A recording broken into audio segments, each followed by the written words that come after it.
दारुल कुरान और सुन्ना पेश करता है।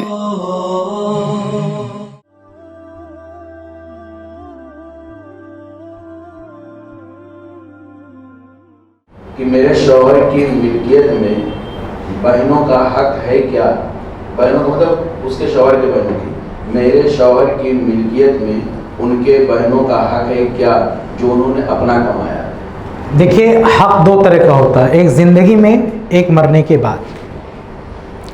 तो ज़िंदगी में शौहर या कोई भी इंसान, वो आपका शौहर है तो किसी का बाप भी हो सकता है, किसी का भाई हो सकता है।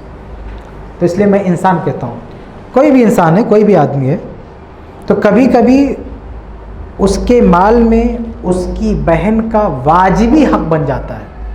सिर्फ इस्तेहबाबी नहीं कि बहन को दे तो अफजल है, लाजिम फ़र्ज हो जाता है। मिसाल के तौर पर एक शख्स की बहन है, बाप मर गया, अब वो उसकी बहन है, अब गर्चे इसकी शादी हो गई है, कुछ भी हो गया, उस बहन की देखभाल करना इस भाई पर फ़र्ज हो जाता है। क्योंकि अल्लाह ताला ने जहाँ कहा है, मौलूद का जिक्र किया है कि कोई बच्चा पैदा होता है उसके खर्चे की जिम्मेदारी उसके बाप पर है, वही कहा है वह अलल वारिसी मिस्लु ज़ालिक, कि अगर किसी शख्स का किसी से कनेक्शन बनता है विरासत का तो उसके खर्चे की जिम्मेदारी इस पर आ जाएगी।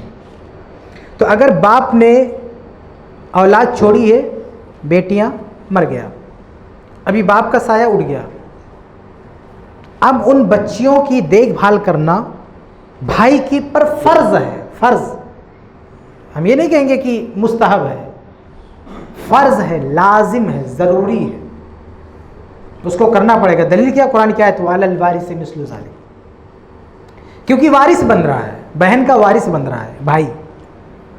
सपोज़ अगर इसकी बहन को कहीं से मान लीजिए 1 करोड़ गिफ्ट मिल जाए, कनेक्शन बता रहा हूँ विरासत का, मान लीजिए इसकी बहन को 1 करोड़ कोई दे दे, मान ली स्कूल में पढ़ रही, किसी कंपटीशन में हिस्सा लिया, इनाम मिला उसको 1 करोड़। अब इनाम पाने के बाद वो मर जाए तो इसके अकाउंट में जो 1 करोड़ है ये कौन लेगा? भाई लेगा। कौन लेगा? भाई लेगा। तो भाई का लिंक है विरासत से। तो जैसे बहन से फ़ायदा मिलने में इसका लिंक है, यानी उससे अगर कुछ फ़ायदा आने वाला है तो भाई के जेब में आएगा, ऐसे ही अगर उसका कोई खर्चा आने वाला है, उसके ऊपर जिम्मेदारी आने वाली, तो वो भी भाई की जिम्मेदारी बनती है। तो अगर किसी के शौहर की बहन यतीम है, बाप नहीं है, तब तो शौहर पर फ़र्ज़ है। कितना फ़र्ज़ है? अनलिमिटेड। बीवी का खर्चा लिमिटेड है क्या? बीवी का जो खर्चा है ना, उसका खाना, कपड़ा, रहना, इलाज लिमिटेड, महदूद खर्चा है। और बहन का तो समझिए अनलिमिटेड है, उसका पूरा खर्चा है, उसका खाना पीना, कपड़ा, रहना, शादी का पूरा लाइफ, जब तक उसकी शादी नहीं करा दिया, शादी कराने के बाद शौहर की जिम्मेदारी, शादी कराने के बाद खर्चे की जिम्मेदारी शौहर की हो जाएगी, या उसके बाद उसका बेटा पैदा हुआ तो फिर भाई की जिम्मेदारी ख़त्म हो जाएगी। समझ रहे?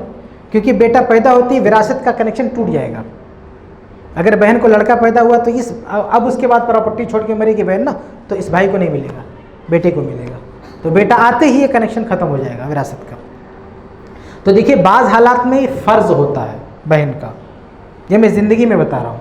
और अगर विरासत का कनेक्शन नहीं है तो फ़र्ज़ तो नहीं है, लेकिन मुस्तहब है, बेहतर है, बहुत सवाब का काम है। कुरान और हदीस में बहुत सारी आयतें जिसमें सिला रहमी की बात कही गई है। सिला रहमी की यानी जो खूनी रिश्ते हैं उनका लिहाज करो। तो बहन का रिश्ता जो शौहर के साथ होता है वो खून का, ब्लड रिलेशन है, और ये बीवी के रिश्ते से ज़्यादा अहम है।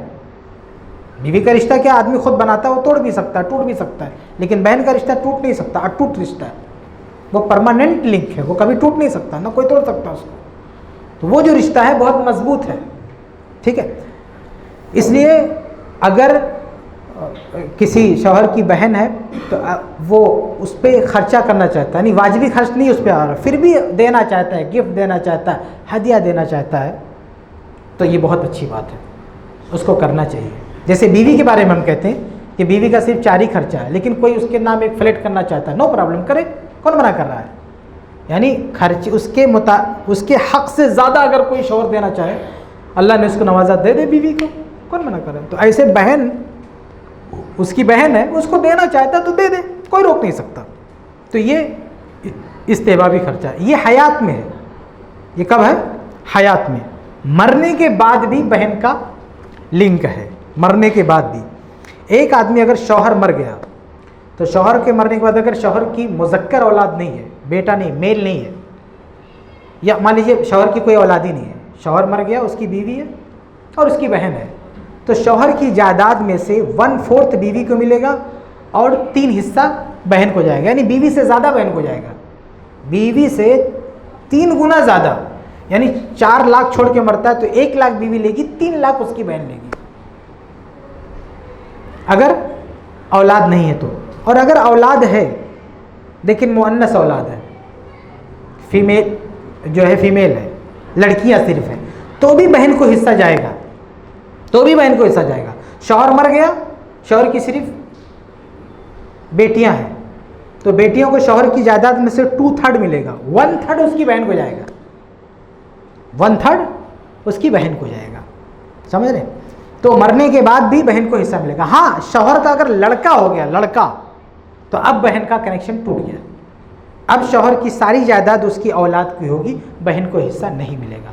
इन शॉर्ट खुलासा ये कि हम एक जुमले में ना तो ये कह सकते हैं कि शौहर के माल में उसकी बहन का कोई हिस्सा नहीं है, ना ये कह सकते हैं कि हमेशा हिस्सा है, कभी है कभी नहीं है। कब है कब नहीं है, ये हालात के हिसाब से कोई भी आलिम आपको बताएगा कि आपके हालात क्या हैं, उनको देखकर, रिश्तों का लिंक देखकर आदमी बताएगा कि इसकी जिम्मेदारी है कि नहीं है। ठीक है, जज़ाकल्लाह खैर। अल्लाह रब्बुल आलमीन का फज़ल व करम और उसकी तौफीक शामिल है।